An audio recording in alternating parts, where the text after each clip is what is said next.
Hello, and welcome to the Solving Locally podcast. My name is Tracey Bolton, and I am your host. Today, we're going to be talking about the African Continental Free Trade Area, the AFCFTA, the world's largest free trade area, creating a single marketplace of 54 countries and 1.4 billion people. Today, my guest is Briggitte Harrington, the CEO of Igire Continental Trading Company, the first company to actually ship and sell products under the African Continental Free Trade Area. Briggitte, welcome to the show. Thank you so much. It's such a pleasure to be here with you tonight. Oh, thank you so much. That's right. Night, you're in Rwanda? Oh, yeah, Morning, it's 7 afternoon p.m. in here. my time. Yes. Well, thank you for joining us. I am super excited to talk about the African Continental Free Trade Area. I've been hearing so much about it, reading so much about it as an economic game changer for Africa. But before we dive into conversation, I just want to give a brief definition of what a free trade area is and why I think it's important. So, a free trade area is an agreement between different countries that allows companies to sell their goods and products without incurring huge duty and tariffs. So, that's important because think of me. Let's say I'm a manufacturer of apparel, of clothes in Ghana. Now I have 54 other potential customers, clients that I can easily or more easily sell to. So that's a huge opportunity. As I mentioned, I think I've been reading a lot about all the huge opportunities that the African Continental Free Trade Area offers. So I just wanted to get your perspective. What is the big promise you see? Is it more jobs on the continent? Is it cheaper products and services, more access? What do you think is the big promise for the African Continental Free Trade Area? That is a fantastic question because oftentimes I think people think about AFCFTA and they get a little bit confused because they get pigeonholed into one answer or another. But the promise of the Africa Continental Free Trade Area is economic freedom across the continent. And Mm, what I mean by that is if you look at what the role of Africa has been, the continent was used mainly as a source for raw materials. So everything that left here was in the form of raw materials.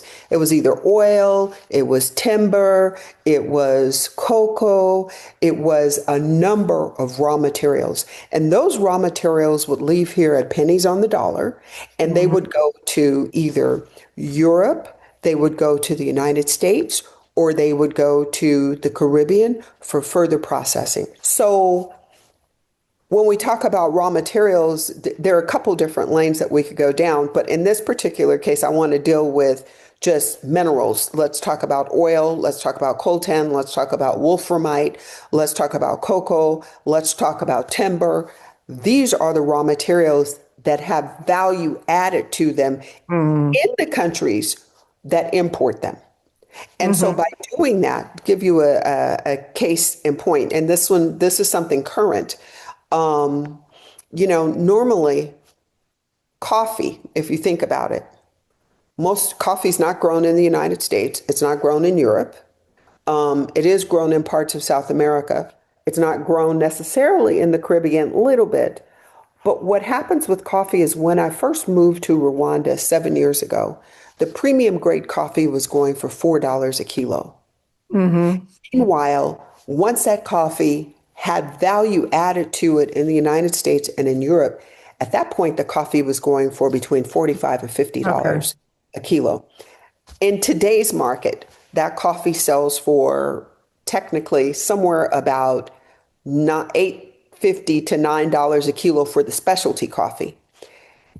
A couple months ago, that same coffee sold at auction in the US for $85 a kilo. Now let So, that sink in. $85. The farmer is getting $8.50. so do you see, so when you talk about value add, again, I'm trying to connect the dots here. So by having 54 countries, this huge marketplace, now you have more opportunities in your example with the coffee to add value locally versus having Mhm. to sell that raw material. So you can keep those raw materials within the continent, right? And then Exactly. add the value there, right? With Exactly. company. And But I guess what I don't understand with that is why. So, for example, in Rwanda, Rwanda grows coffee, right? Correct. yes. So, what prevented Rwanda from adding the value before the AFCFTA? So before AFCFTA, nothing really prevented them from adding value, but the question became who was going to purchase that coffee?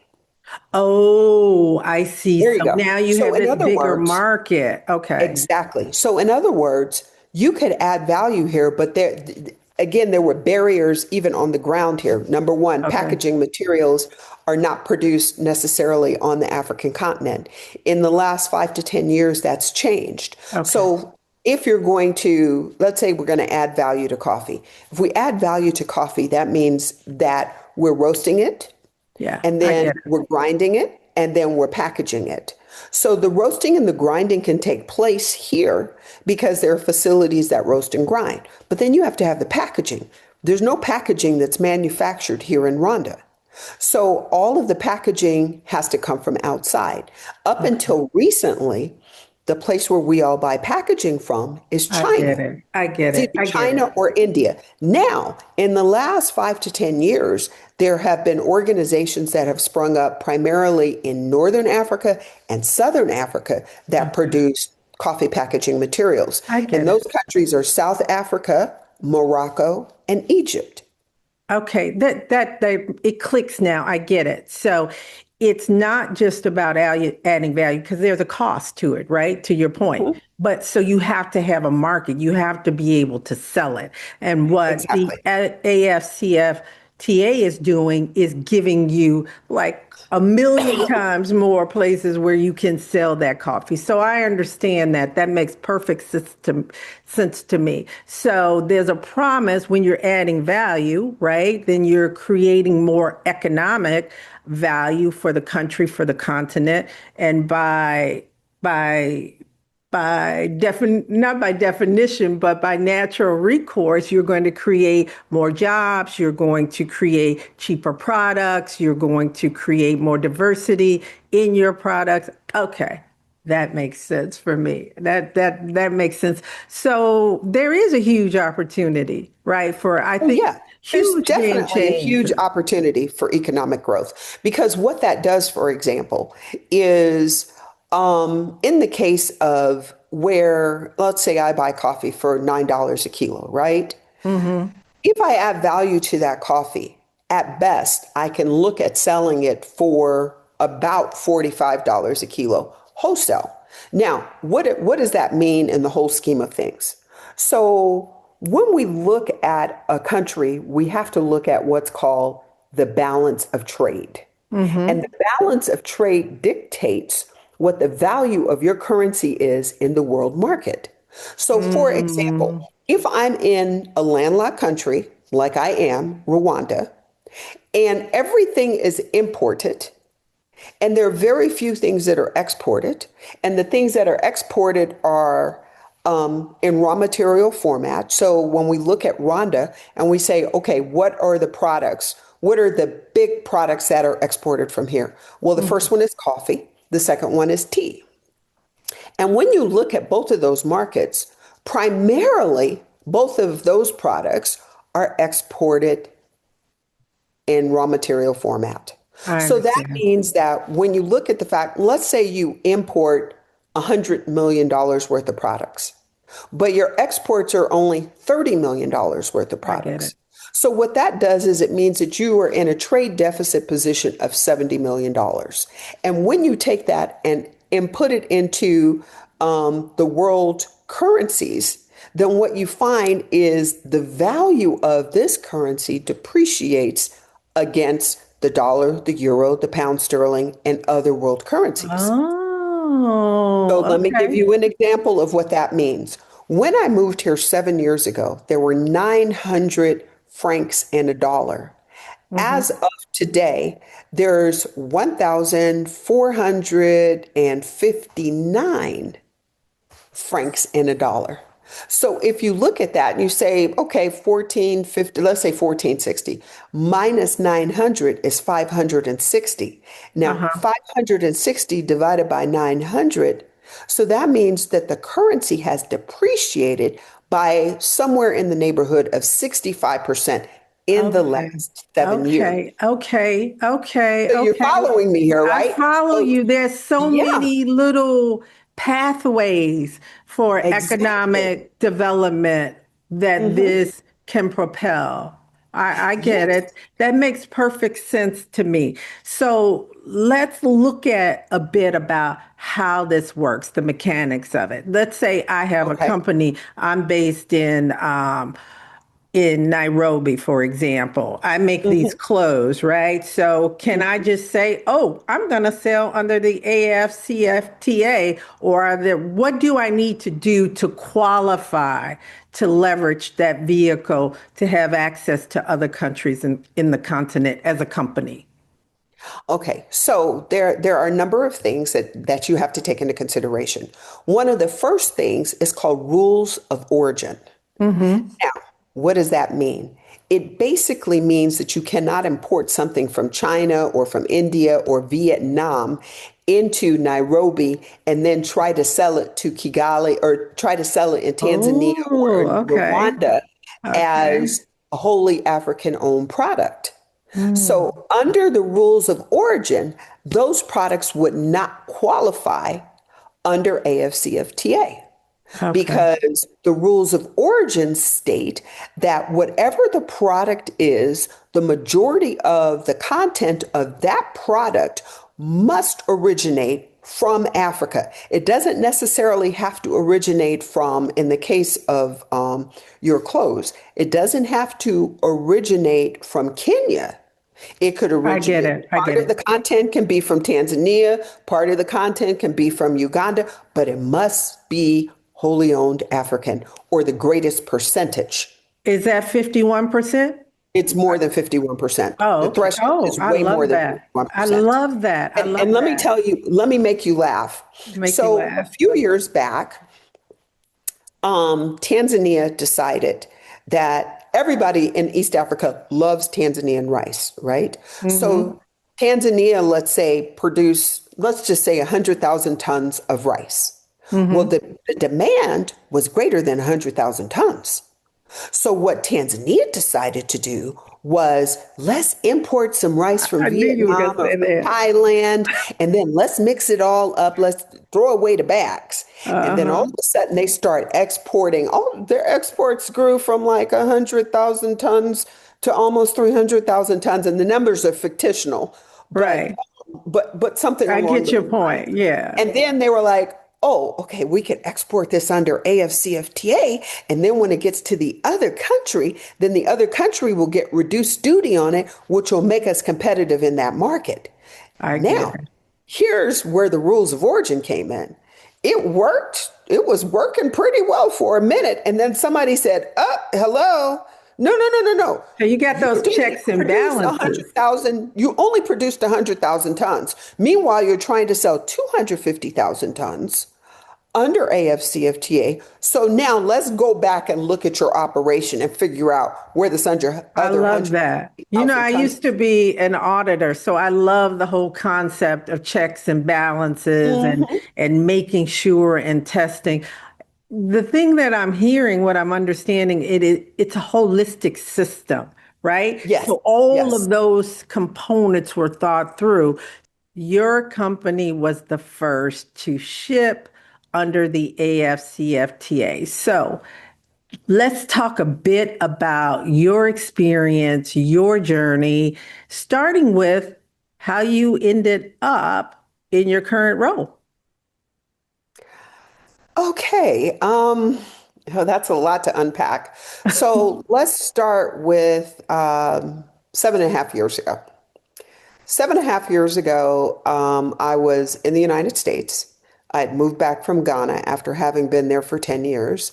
And I received a phone call from a gentleman here who said that he had been referred to me and they were having issues with their farmers and the fact that they were basically making no money doing all of the heavy lifting. And at the same time, the product that they were sending as raw materials, somebody else in the United States and in Europe was making a killing. Was it And coffee? in the coffee, yes. Okay. Okay. And so, my question was, so what do you need me to do to help? What is it that you're calling me, asking me for? And he says, well, I think that we need capacity building. And so we talked about it. We went back and forth. And finally, we came to the resolution. I came to the resolution a couple of days later that what we need to do is we need to start a coffee company and this coffee company, the primary reason for its existence will be to add value and then to sell that product at a higher price. So I think it was May 10th, 2022, I started Igire Coffee. Get out. And you were wait, and you first shipped under the AFCFTA in 2022. Wow.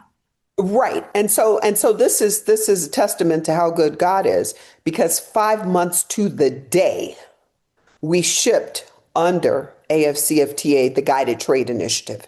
And so how that came about is a very interesting story because what I was doing was I was packing up coffee in suitcases and I would go to Nigeria and I would sell coffee. And then I would come Oh. back here and I would pack up some more suitcases and I would go to Ghana and I would sell coffee. And so I think that the term for that is smuggling. So I figured that at some point or another, somebody was going to come and arrest me somewhere. And what led to all of this was I had applied for an export license here in Rwanda, and they declined. They rejected my application and said, you have to tell us how you're going to sell at least one container load. Well, the only people selling container loads of coffee at that point were selling green coffee, i.e., raw materials. Oh, Meanwhile, okay. the government of Rwanda was saying we want people to add value to coffee and to tea, and but no one is buying a container load of value added coffee because that market hasn't existed. We have to develop and build that market. Exactly. Yeah. So this is how I got into smuggling. In the meantime, in I think it was August of that year, so that was what, 3 months later, I went to a friend of mine here and I said, I've been hearing about this thing called the AFCFTA, and I want to find out how I go about shipping under this because I want to be legal. I want this to be legitimate. So he said, oh, you need to call this person. So I called that individual who at the time was the Director General of the Ministry of Trade and Commerce here. And the gentleman Mm. told me, oh, I'm on leave. I'll be back in September. And I said, okay, so I guess I'll call you in September. He says, no, no, no, no, no. Why don't you meet me next week and we'll play golf? And I said, you play golf? And he says, yes. Oh my gosh. Okay. Yeah. So I get to the tee The box. golf course. I got to learn how to Yes. play, man. I'm Everything telling goes you. back to golf with me. I get to the golf course and I'm like, it's you? And he said, yes, it's me. And I was like, okay. So over the next 18 holes, 4 hours, he says, are you ready? And I said, yes. He says, well, we have something called the Guided Trade Initiative of AFCFTA, Hmm. and Rhonda is participating. We've been looking for a company for the last 6 months that was ready to ship. Are you sure you're ready to ship? I said, not only am I sure I'm ready to ship, I know who I'm shipping to, and I know the quantity that I'm shipping. Mm. So at that point, he said, okay, fine, I'm going to tie you into my staff at the office. This thing is already well underway. And so the next thing I know, I was in a conversation with that office. About 2 weeks later, I was on a call with about 68 people from all around the continent talking about the guided trade Oh my initiative. gosh. There were 8 countries involved initially, two from North Africa, two from West Africa, two from East Africa, two from South Africa. So, well, yeah, so it was eight. It was Okay. supposed to be 8 countries that were supposed to trade under this thing. And so the long and the short of it is, I had no idea that my company was going to be the first one to ship. Wow. It just, Great omen though. time came around October 3rd. I had already booked the cargo. On October 3rd, 105 kilos of value added coffee left Rwanda on Rwanda Air at I think about 8:30, 9 o'clock in the morning and arrived in Ghana at 12:30. I love that. And I've been to Rwanda a few times, as you know. I think I've mentioned this to you. And I have Hmm. just been so impressed with the ease, at least in my experience, with getting things done and getting access. That is something I've been really impressed with. Oh, so, whoa, that is a nice feather to have in your cap. So, being the first. So that was in 2022. That was in 2022. We're on the eve of 2026. So Yes. what have you seen in that evolution? I'm assuming that you've done other shipments, right? Under the That's correct. AFCTA. So what positives have you seen in that trajectory over the 4 years now? Yeah. So basically, and I would say a number of things have happened. One of the first things that happened is I started speaking at a lot of conferences. In addition to that, we were the first ones to we were the first ones to import under AFCFTA in Rwanda. So Mm, we imported cocoa powder and coffee and chocolate bars, hmm and we distribute those to the two major supermarket chains here, which is Simba and Sawa City. hmm In addition to that, so the first export shipment took place in October of 2022, and by December of 2022, we imported the first consignment of cocoa powder. Okay. There was a women in trade conference that was held in Dar es Salaam. And hmm at that conference, I was asked by the head of one of the senior managers at AFCFTA if I would start AFCFTA trading company. And Mm. at that time, there were only two other AFCFTA trading companies. There was one in Egypt and there was one in Ghana. What does that mean? So what that basically means is that was the birth of Igire Continental Trading Company. N- And that happened in April of 2024. Well, I guess So my question is, do you need to be a trading company to trade under the AFCFTA? I don't understand. no, you Yes, do not. But so there's the AFCFTA Secretariat, right. which is situated in Accra, Ghana, Yes. in the AFCFTA building. Now, those people are responsible for policy, for I would say communication with all of the governments, Yeah. and for basically assisting in the implementation of the agreement. So, in sitting back and looking at what transpired under the Guided Trade Initiative, they determined that your typical average company is not going to be able to export under AFCFTA because there's a lot involved. First off, you have to have a customer on the other end. Right. Secondly, you have to understand what AFCFTA is, rules of origin, Yeah. what's required to be able Okay. to export. So in that particular instance, what they said was, you know what? We need to be able to find one company in each country to start off with that would be knowledgeable and that would have the wherewithal to be able to trade under the agreement. The other thing is, as I set out on the speaking engagement tour, as I'm going to call it, during 2023, one of the things that I kept highlighting and pointing out was the fact that your typical small business or micro-sized businesses, which probably is the equivalent about 94% of the businesses on the continent, would not be able to participate under AFCFTA.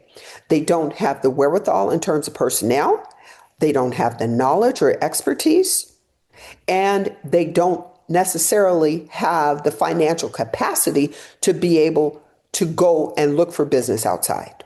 So, So therefore, a trading company would be able to take products from the okay. smaller companies, Okay. I got it. consolidate them together, find a market, find a buyer, and then be able to ship those products to Oh, that okay. buyer in that Okay. market. Okay. So the classic example of that is in April of 2024, I started the trading company with a minority partner here.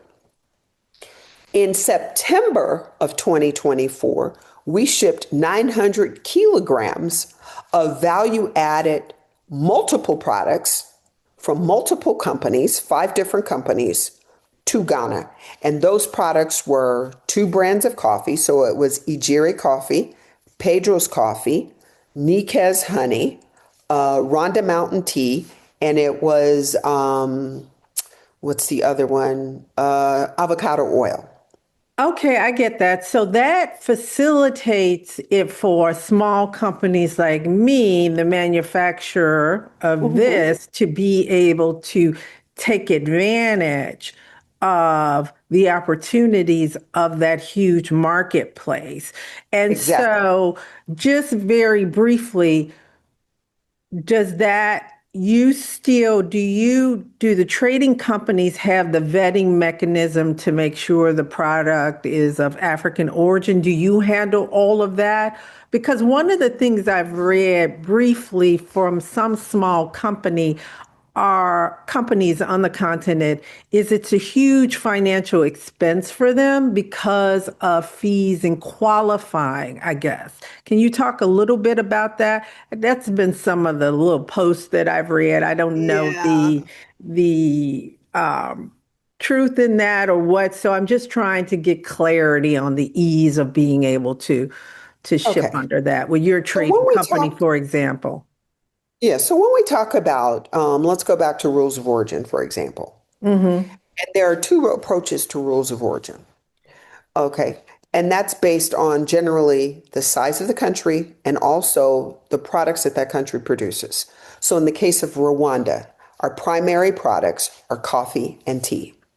Now, when we talk about rules of origin and who determines the origination of those products, in the case of Rwanda, it's the National Agricultural Export Board.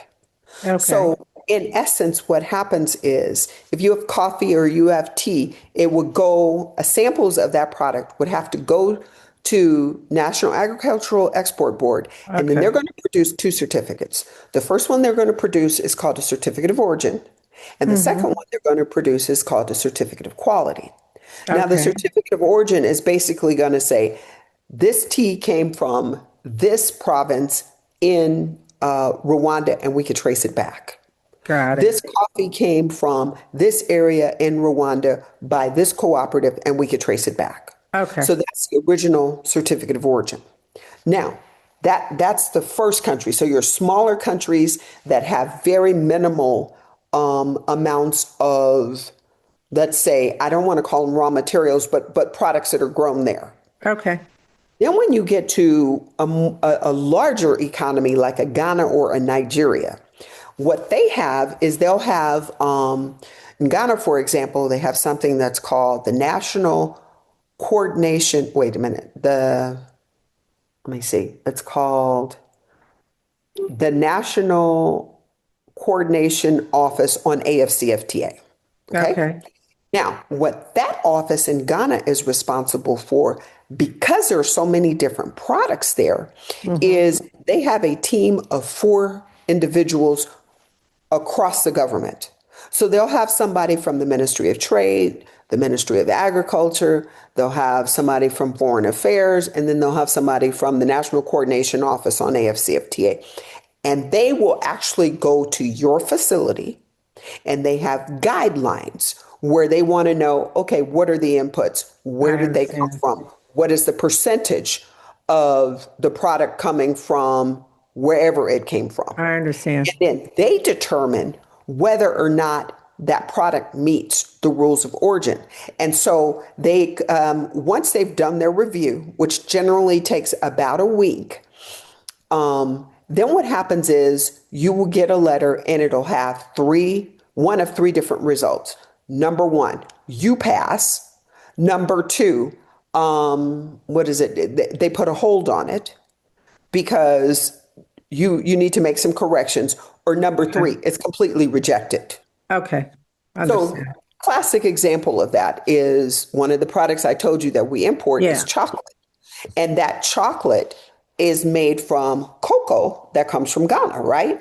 But in that chocolate, there are other products. So there's milk powder, there's Sugar, nuts, maybe. there's sugar, there's like a whole host of ingredients that goes into this.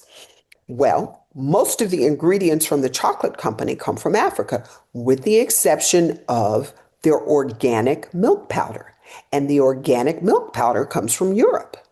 So when the National Coordination Office went out to their facility, they ran tests on what is the percentage of milk powder that goes into each and every product. I And I understand. believe the answer that came back was less than 15%, Okay. which means that they passed, I which understand. allows them to be able to ship under the guise of AFCFTA, which means that, and so let's just talk about what that means. What it means is that when the product gets here in Rwanda, the duty on chocolate bars is 35%. Under AFCFTA, the duty is 12.5%. Oh, So it's a wow. So, different. yeah. So the objective is to make these products competitive with the products that are coming in from Europe and from America. And I think those you have to have that, or else it's not going to achieve that big promise, right? You have to have Exactly. those checks and Exactly. balances in there, or else you're defeating the purpose, right? Right. So I think that's all good. So, what do you think potentially does this have an impact in the global trade arena? And if so, what do you think that is or could be? Right? So it Considering that definitely, balance, right? Of import to export, right? definitely has an impact on global trade. And And it makes I think Africa a player, does it not? it does a whole lot more than make Africa a player. What And I is think that the classic example right now, which is current news, is the fact that Aliko Dangote built an oil Yes. refinery Yes. In in Nigeria, right? Nigeria. Yes, yes, yes. Yes, that's processing 20 million barrels of oil a day, to the extent that not only are they able to supply all of Nigeria's needs, but they have capacity to be able to export to other countries. Now, why is this important? Oh It's God. important because the raw materials, which is crude oil, has been being shipped to Houston for the last God knows how long, since 1966, I believe it is. Now, Mm. when it got to Houston, Houston was adding value by refining and processing and doing upstream products and downstream products, and then sending those products back to Africa at a But premium price. So like you now, did your example with the coffee. It's the same. exactly. So right? cut all of that out. Now, what's happening is since Nigeria is able to supply the market that it's in, the price of gasoline has dropped. Now they're also producing jet fuel and other downstream and upstream items. So Now, more revenue across the country. You're taking care of your own needs and making those prices more competitive. You're creating the jobs locally and you are building your market outside of your own country, the continent itself. So, and you're strengthening your currency. wow, that's important, right? That is critically important. But you have to understand that by strengthening your own currency, you're now assisting in the depreciation of somebody else's currency because now Houston is no longer getting oil at pennies on the barrel and now they're adding all of this and doing this and sending it back. There's no longer a market for that, which means that the industry in Houston is on the decline very quickly, which means that the economy of Houston could crash and burn, which could be a major problem in the overall health of the US economy. Well, I think, it goes back to the one of the whole premises of capitalism and competition that you force folks to up their game, so to speak, right? Or figure out alternatives potentially. I mean, in theory, that's what they teach us in school anyway. But I love all of these different pathways for prosperity, right? I'm seeing But let me multiple say something. pathways. Yes, In the ma'am. case of oil, you're not forcing anybody to up their game because if your entire business depending upon you importing this product very, very, very cheaply, inexpensively, so that you could add the value to it, make the money on it, if you're not getting the product at all, Well, now it ups your you've gain crashed your and you economy. need diversification of your product or something you have to rethink from your business model perspective. That's kind of, I'm looking at it from that large extent, but absolutely. You got to look, okay, maybe this oil is not the game we can play in anymore. What's another game we can play in? Or we can't get it over here. Where can we get it? Or maybe we need to look into green energy, right? So that's what I So, mean. so it's very interesting that you should bring that up. Oh, So green now, energy? now I'm no, not green energy. I'm going to Oh, take that someplace entirely different. okay. So Okay. Okay. On Christmas Day, the Of this United year? States, just a Okay. couple of days ago, the United States decided that they were going to bomb northern Nigeria. Oh, God, The yes. question has to be why. Oh, And everything always goes back to natural resources and who controls them. And I'll yes. give you a case in point about coffee. So about 2 or 3 months ago, Uganda and Brazil entered into an agreement to ship coffee from Africa directly to Brazil for the processing of that coffee and what processing and packaging of that coffee. And so what that has done is it's now caused the price of coffee to go. And you should, if you go into the supermarkets, you'll be able to realize that there has been a significant increase in the price of coffee. Yeah, they've been talking about it for a long, long time. And I'm not going to go into it in this conversation. We could talk another time. But there's a lot going on Yeah. in the U.S. with Africa right now. And you're right. Nigeria, before that, Venezuela, oil. I get it. Yes. I know the State Department issued their, what, for 2026 security, I want to say plan, for lack of a better word, and Africa premiered. I mean, it wasn't prominently, but it was Yeah, more it than was it prominently. has in a lot, 3 paragraphs on that. And there's a lot going on there, right? And I think, China's restriction on their rare earths has brought attention more to Africa. So we're going to see a lot with that.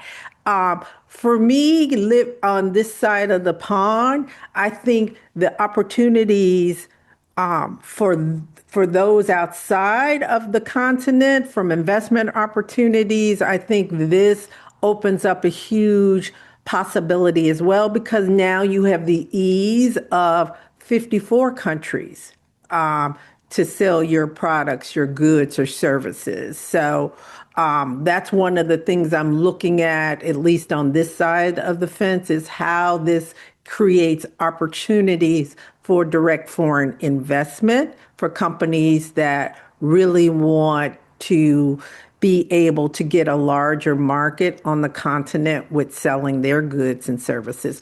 Understanding, of course, that they're not part of the AFCFTA, so they're going to pay their share of what they will. But I just wanted your thoughts on it as far as direct foreign investment opportunities for folks on this side. Well, I think that there are a lot of opportunities for foreign direct investment, but the thing is that everything starts with relationships. Number one, creating and building relationships.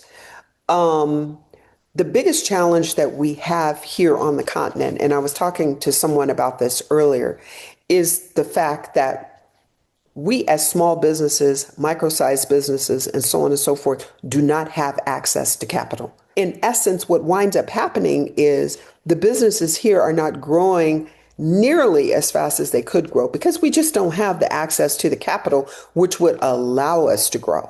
So when I start talking about what does foreign direct investment looks like, it looks like either I don't want to say GoFundMe or anything like that, but it looks like figuring out an avenue whereby the risk can be minimized across the board for people that are interested in perhaps investing in small companies in Africa. And what it might look like is it might look like either a fund or a pool of people with a number of companies that are saying, okay, this is our portfolio, this is who we are, this is what we've been able to do in this period of time, this is how much money we need. Because in most cases, you're talking about businesses that need between probably $20,000 and $500,000. When you go to some of the international banks, they'll tell you straight out, like Afrex Bank, oh, we don't look at anything under $5 million. So I think that when we talk about foreign direct investment, what we need to look at is we need to look at how do we structure something so that the small businesses that need access to capital can have it. And I think you hit on it because as you mentioned before, 94% of the businesses are small to medium size, right? No, So you micro to small, not even micro small to medium. micro to small. So you have to figure out how to structure a deal because the opportunity is there. It's just not there at the $5 million level for one Exactly. company, but it doesn't mean it's not there at the $5 million level, right? So you Exactly. need to rethink and figure out how do I structure this to meet that 94%. So huge, at least in my opinion, opportunity, but it's for the smart investor and it's for Exactly. the patient investor as well. Well, here's the thing. We don't have anything structured to be able to get it from whatever the small investor is. Let's say you have an investor that says, I have $1,000.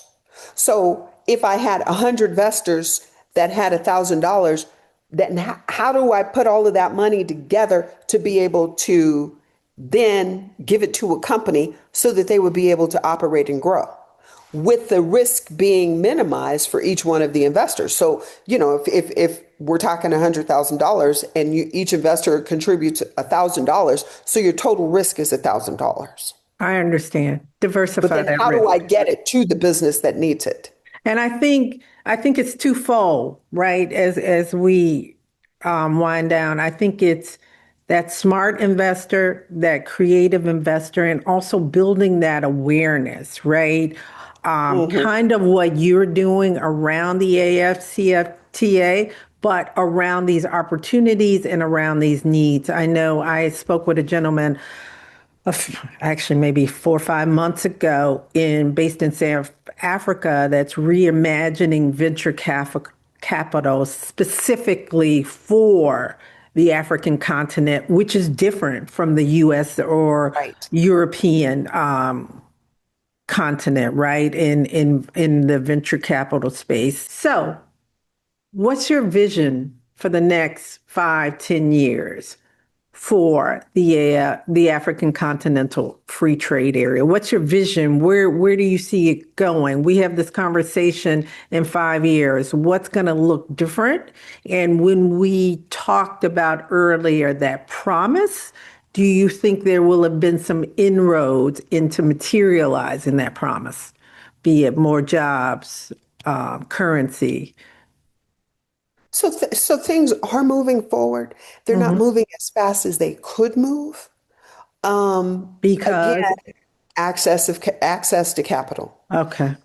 And then also awareness. Hmm. So what's happening now? Because when you talk about AFCFTA and trade, it's not all trades are not the same because you're talking about cross-border traders, which are women that walk back and forth across the border every day with things on their head. Could be fruit, could be vegetables, could be clothes, could be eggs, could be a number of things.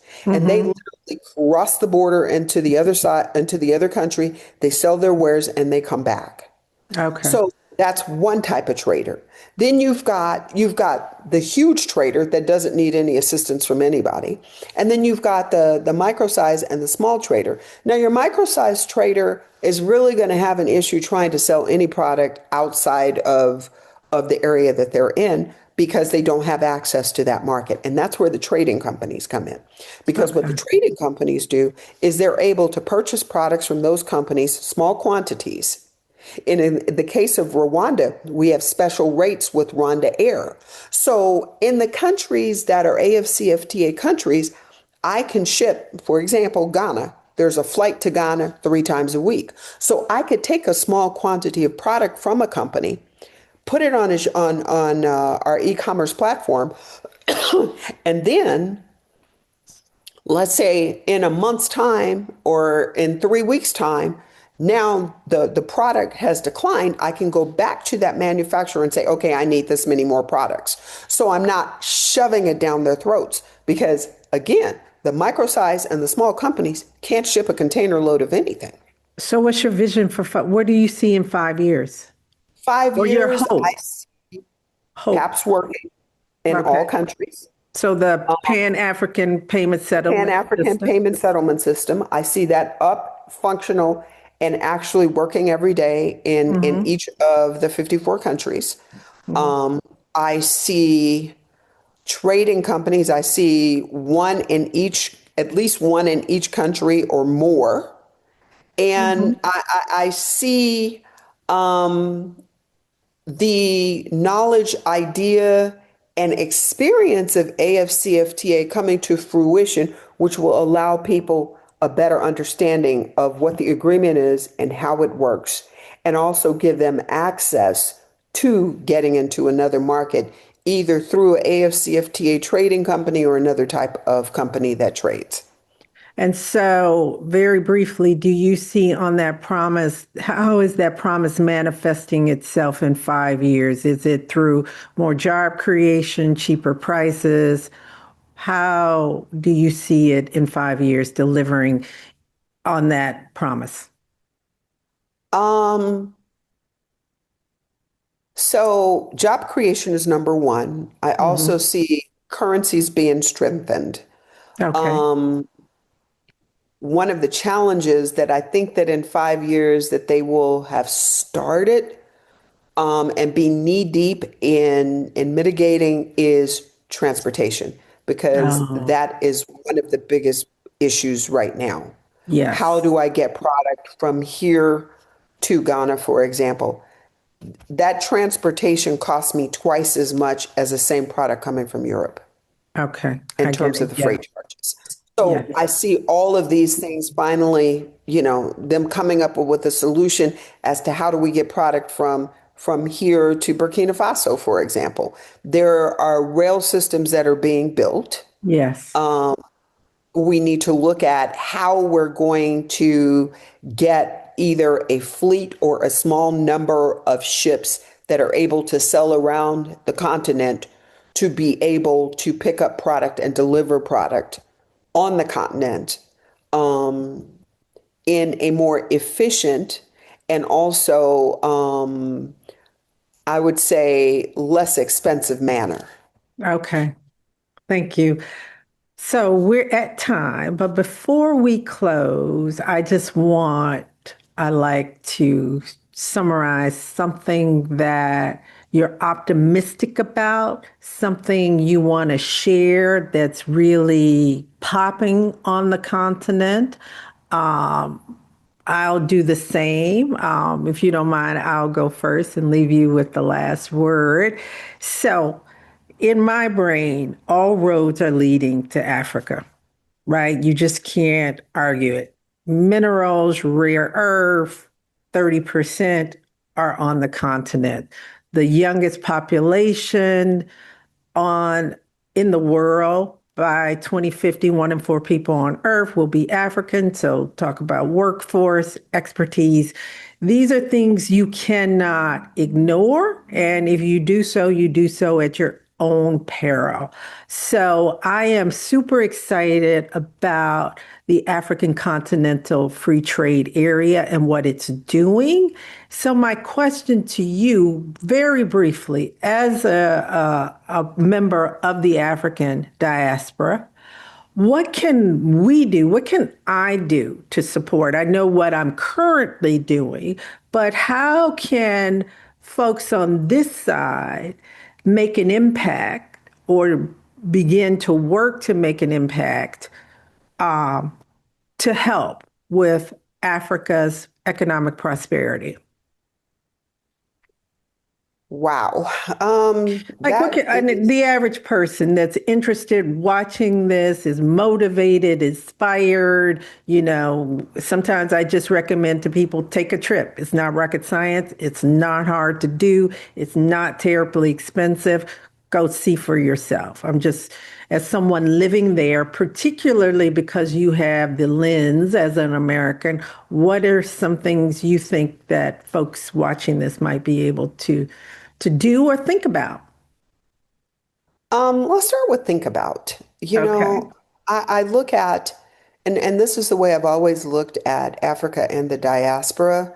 The continent has the natural resources. And for the most part, those of us diasporans that grew up either in Europe or in the US or even in Canada, we have the education and we have the expertise. So if we are able to take our education and expertise and marry it with the natural resources and the people on the continent, then what that does is it creates a very, very powerful partnership. Because what that allows us to do is to really be able to take products, transform those products, and turn them into something that are exportable and that are usable. By doing that, then what it does is it allows for the education of people and the employment of more people on the continent, primarily the youth. Because if you look at the continent, the median age, I believe the last time I checked was 19. Yeah. So if you take into consideration that 75% of the population is under the age of 19, that tells you that something is going on. This is the youngest population on earth. And what we need to be able to do is we need to be able to not only inspire them, but we need to be able to train them, give them skills, and give them a future that they can look into where they are able to support themselves and their elderly parents and grandparents. So I think the best thing that we could do is if you have an opportunity, if you have the funds, take a trip. Keep your eyes open. Don't go during Christmas to have party time, which is what a lot of people do. Secondly, if you have a little bit of money laying around and you're thinking, okay, well, I'm not going anywhere, but I could contribute maybe $50 a week or $50 a month or whatever. Then what we need to do is to figure out how to put some funds together so that we can start looking at, okay, what do we need in this country, this country, this country? Who are the entrepreneurs? What are they doing? How do we fund them? Because there's a lot of money that goes into tech, and tech Yeah. is great. But at the end of the day, the biggest thing that we're going to be looking at in the next 20 to 50 years is going to be food. And so Mm. we need to be able to start looking at, okay, how do we grow more food?